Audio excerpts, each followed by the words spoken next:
So hello everyone, welcome back to Bhabhi Sanji official. बहुत सारे लोगों ने मुझे कमेंट्स में पूछा था कि दीदी आपने बालों में कौन सा ट्रीटमेंट करवाया है, क्या करवाया है वगैरह।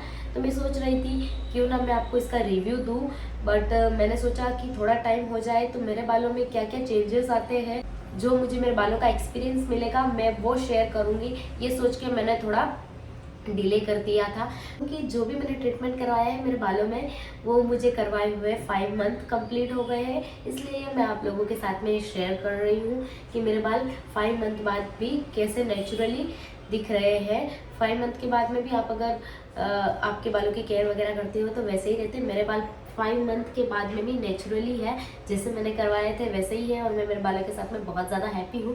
तो मैं आज वो एक्सपीरियंस शेयर करने के लिए आई हूँ आप लोगों के साथ में।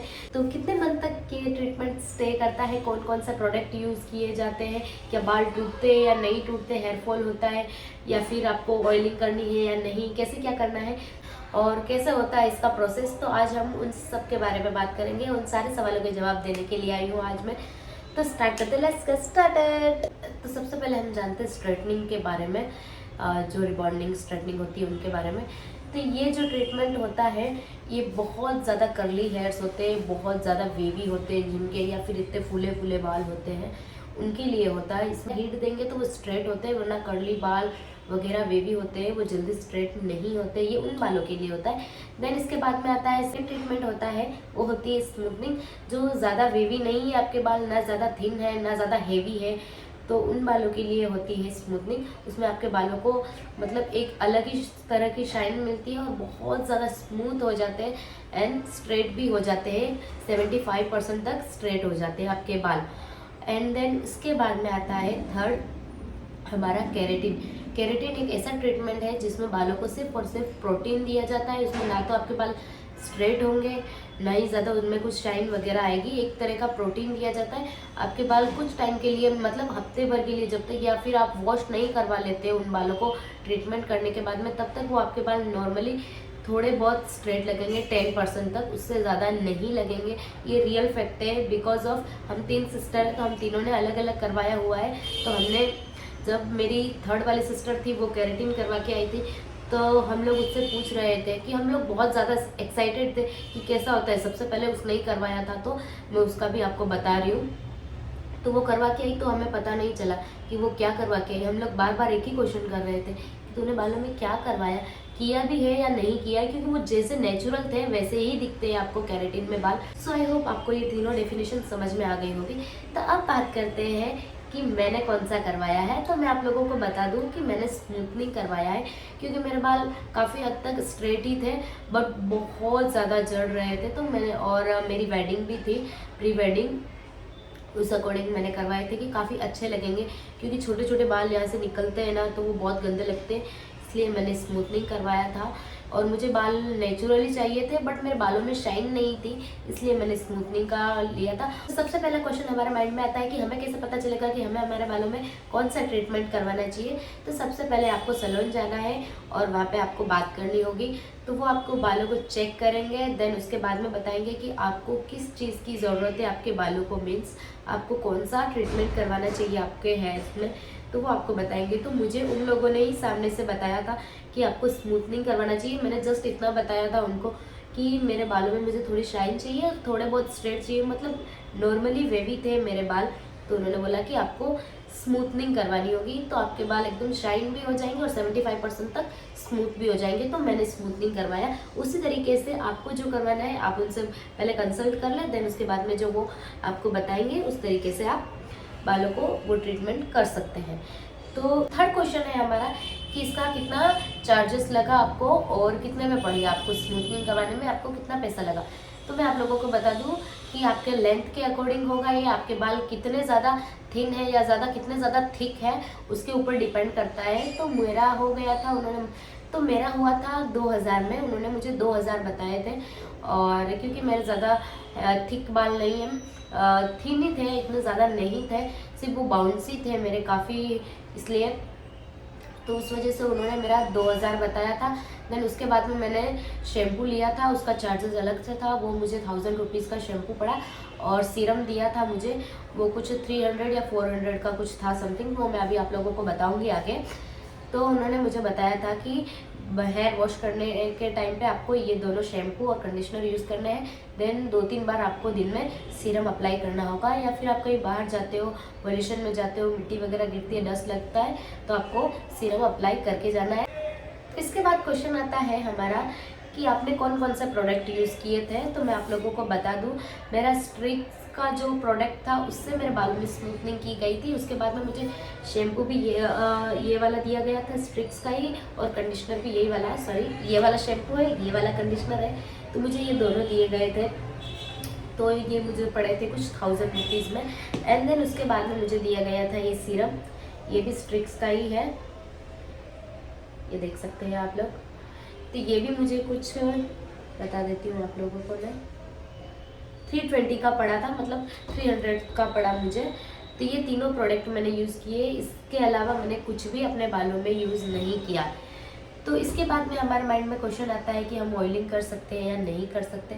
तो आप कोई भी ट्रीटमेंट करवा लो डियर, आपको ऑयलिंग नहीं करनी है, एटलीस्ट 1 मंथ तक नहीं करनी है। आप पहले अपने सैलून वालों से कंसल्ट कर लीजिए, वो आपको बताएंगे। कोई भी रहेगा तो यही बताएगा कि आप कर सकते हो, बट 1 मंथ के बाद कर सकते हो, 1 मंथ तक कुछ भी नहीं कर सकते हो। 1 मंथ तक आपको ओनली सीरम यूज़ करना होता है, जो आपको जिस कंपनी का देंगे, या फिर जिस प्रोडक्ट से आपका जो स्मूथनिंग, केराटिन, स्ट्रेटनिंग जो भी हुआ रहेगा उस प्रोडक्ट का आप लगा सकते हो। मेरे बालों में जो प्रोडक्ट यूज़ किया गया था वो स्ट्रिक्स का था, तो उस वजह से मुझे स्ट्रिक्स का ही दिया गया था, कंडीशनर, शैम्पू एंड सीरम। तो मैंने वो तीनों यूज़ किया था। तो इसके बाद बात आती है कि ऑयलिंग कैसे कर सकते हैं। आपको ऐसे नहीं कि आपने कटोरी भर के ऑयल लिया और ऐसे डिप करके आप ऐसे ऐसे ऐसे कर रहे हो, मसाज कर रहे हो, ऐसा नहीं करना है। इससे क्या होगा कि आपकी ग्रोथ जल्दी ज़्यादा बढ़ने लग जाएगी, तो उसकी वजह से बेबी हेयर्स आने लग जाएंगे। आप लोग ये देख सकते हो। तो बेबी हेयर्स आ जाने की वजह से आपके जो बालों की स्मूथनेस है वो तो यहाँ वाली तो है वो रहेगी, बट यहाँ से जो नए आएंगे वो बहुत ज़्यादा गंदे दिखते हैं। अभी मेरे बाल ये जो ख़राब हो गए आप लोगों को दिख रहे होंगे, ऐसे बेबी हेयर्स दिखते हैं, तो बहुत ज़्यादा रफ़ दिखते हैं, क्योंकि वो नेचुरल होंगे इसलिए वो रफ़ ही दिखने वाले हैं। और जो यहाँ पे जो है मेरे हेयर्स है ये काफ़ी ज़्यादा शाइन दिख रहे हैं और स्ट्रेट भी दिख रहे हैं। और जैसे जैसे इनकी लेंथ बड़ी, रबर बैंड वगैरह कुछ लगाते हैं तो उसकी वजह से ये थोड़े से वेव आ जाते हैं। इसके बाद क्वेश्चन आता है कि ये कितने टाइम तक आपके बालों में स्टे करता है। तो फ्रेंड्स मैं बता दूं आप लोगों को कि मैंने जब मेरी प्री वेडिंग के टाइम पे करवाया था, उसके बाद में 3 महीने बाद मेरी शादी थी। तो मेरी शादी तक काफ़ी एकदम स्मूथ रहे मेरे बाल, बहुत ज़्यादा अच्छे थे, ना बेबी हेयर्स आए और ना ही कुछ हुआ था। 3 महीने के बाद में आपके बालों की ग्रोथ होना स्टार्ट हो जाती है इस ट्रीटमेंट के बाद में। वो तो आपके ऊपर डिपेंड करता है कि आपका खान पान कैसा है, आपके बालों की ग्रोथ कैसी है वगैरह। तो मेरे जो बालों में जो हुआ मैं वो बता रही हूँ। तो 3 महीने बाद मेरे बालों में ग्रोथ आना स्टार्ट हो गई, एंड देन ये जो बेबी हेयर्स है ये आना स्टार्ट हो गए थे। ये देखिए यहाँ से जो नए हेयर्स आ रहे हैं ये मुड़े हुए हैं, बाकी सारे स्ट्रेट है।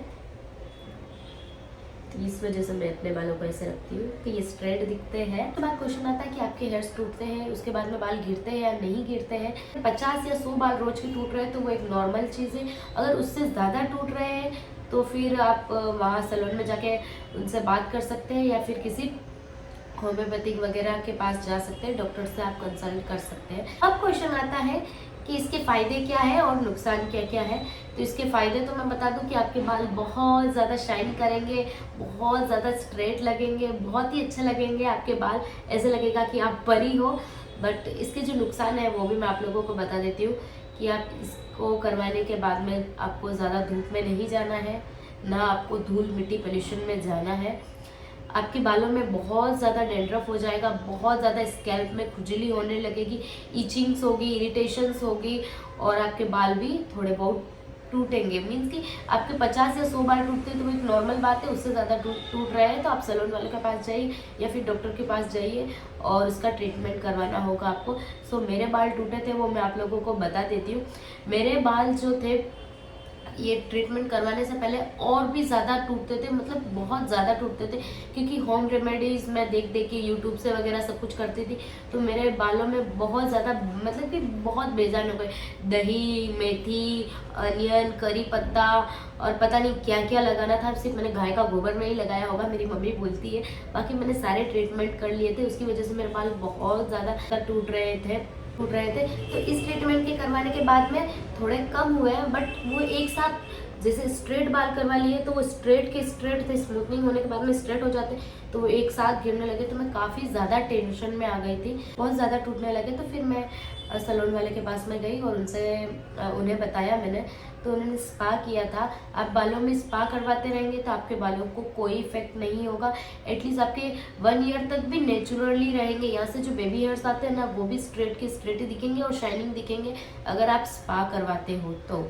ओके, तो आपको मतलब कि 1 महीने में 2 महीने में स्पा करवाते रहना चाहिए अपने बालों में, तो आपके ज़्यादा बाल नहीं टूटेंगे और ज़्यादा शाइनी लगेंगे और ऐसा लगेगा कि आपने अभी ये ट्रीटमेंट करवाया है।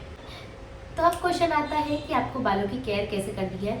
तो आपको जिस कंपनी का ट्रीटमेंट किया हुआ है आपके बालों में और जिस ब्रांड का आपको शैम्पू और कंडीशनर दिया गया है, आपको वही यूज़ करना है। ऐसे नहीं कि आप मेडिकल से या फिर किसी नॉर्मल स्टोर से 2 रुपये का या 1 रुपये का शैम्पू लेके आए और वो यूज़ कर रहे हो तो आपके बाल ऑब्वियसली ख़राब होने ही है। आपको जो दिया गया है वो शैम्पू यूज़ करना है, दिया गया है वो कंडीशनर यूज़ करना है और वो सीरम यूज़ करना है। तो आप दिन में 2 बार अप्लाई कीजिए, रात को सोते हैं तब भी आपको सीरम अप्लाई करना है, सुबह उठते ही आपको सीरम अप्लाई करना है और कहीं बाहर जा रहे हैं तो भी आपको सीरम अप्लाई करके ही जाना है। एंड देन आपको ऐसा नहीं है कि सारे बालों को आपने पीछे ले लिया और इधर बांध दिया है या फिर ऐसे बन बना लिया है या पॉनीटेल बना लिए तो भी आपके बाल खराब हो जाएंगे। आप जैसे मैंने रखा हुआ है ऐसे रखोगे तो आपके बाल खराब नहीं होंगे। मैंने जो गलती की मैं वो आप लोगों को बता देती हूँ कि मुझे बहुत बन बनाने का शौक है या फिर मुझे गर्मी लगती है तो मैं इसे पीछे बांध देती हूँ, तो उसकी वजह से ये मेरा ऐसे बेबी हेयर्स और ये यहाँ से बेबी हो जो वेवीनेस है वो आ गई है। बाकी ऐसा नहीं होता है। मेरे सिस्टर वगैरह ने हमने करवाया तो मुझे तीनों का बहुत अच्छे से एक्सपीरियंस है, वो मैं आप लोगों के साथ में शेयर कर रही हूँ। मेरी सिस्टर वगैरह है तो वो खुले रखती है तो उनके बालों में ज़रा भी इफेक्ट नहीं पड़ा और जैसे करवाए थे वैसे के वैसे ही है। और मैं पॉनीटेल वगैरह बनाती हूँ तो उसकी वजह से नॉर्मली ऐसे हो गए। बाकी यहाँ के जो हेयर्स है मेरे वो पूरे स्ट्रेट ही और यहाँ से जो नए आ रहे उनकी ऐसे उनकी कंडीशन ये हो गई है। और सबसे बड़ी बात, आप जब हेयर वॉश करोगे तो आपको आपके बाल पीछे की तरफ रख के वॉश करने हैं। ऐसा नहीं है कि आपने आगे की तरफ किए और आप हेयर वॉश आराम से ऐसे ऐसे किए जा रहे हो तो आपके बाल खराब हो जाएंगे। आपको ऐसी गलती नहीं करनी है। आपको एकदम पीछे रखना है और हल्के हल्के से मसाज करते हुए आपको पीछे की तरह आपके हेयर वॉश करने हैं। अगर आप आगे की तरफ करोगे तो आपके बहुत ज़्यादा हेयर फॉल होगा, बहुत ज़्यादा। जो मैंने गलती करी है वो मैं बताती हूँ कि मैं जब मुझे पता नहीं था उनसे मैंने पूछा नहीं था और डायरेक्ट मैंने 1 महीना तक ऐसे ही किया था। मैं 1 महीने 5 या 6 बार मैंने हेयर वॉश किए थे। तो मैं ऐसे आगे रख के वॉश करती थी तो बहुत ज़्यादा चढ़ने लगे थे तो मैं टेंशन में आ गई थी। जब मैं सैलून में गई थी और मैंने उनसे कंसल्ट किया था तो उन्होंने मुझे बताया कि आप क्या क्या करते हो। तो मैंने पूरा डिटेल बता दिया कि मैं ऐसे ऐसे करती हूँ। तो उन्होंने बता दिया कि सबसे बड़ी जो गलती आप कर रहे हो वो ये है कि आप आगे की तरफ रख के बाल को वॉश कर रहे हो। अगर आपसे वॉश नहीं किए जाते हैं तो कोई बात नहीं, आपके घर में सिस्टर होगी, मम्मा होगी, कोई भी होगा आपका, तो उनको बोलिए कि आपके बालों को पीछे की तरफ रखे वो और ऐसे फिर उसके बाद में वॉश करेंगे तो आपके बाल। और आपने कोई ट्रीटमेंट नहीं भी करवाया ना तो ये एक अच्छी मतलब रेमेडी नहीं बोल सकते, एक अच्छा ट्रीटमेंट है। आपके हेयर लॉस होते हैं तो आपको बालों को अपने पीछे की तरफ रख के फिर वॉश करना तो आपके बाल बहुत कम टूटेंगे। आई होप ये आपको समझ में आ गया होगा।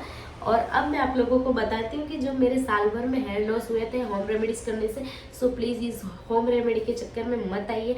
मेरे रियल फैक्ट तो मैं बताती हूँ। 1 साल में जो मेरे खुद के हेयर्स टूटे, हेयर लॉस हुआ है वो भी मैं आप लोगों को बताती हूँ, मेरे आप लोगों के साथ में शेयर करना चाहती हूँ। तो मैं आप लोगों को डरा नहीं रही हूँ, प्लीज़ डरना मत। वो मेरे रियल हेयर है, रियल ह्यूमन हेयर है, वो मेरे ही है। और मैंने 1 साल में जो जमा किए हुए थे, मैंने सोचा हुआ था कि मेरे इतने हेयर लॉस हो रहा, इतना हेयर फॉल हो रहा है तो मैं आप लोगों के साथ शेयर करूँगी। तो मैंने संभाल के रखे हुए थे, सो मैं आप लोगों को बता देती हूँ, प्लीज़ डरना मत।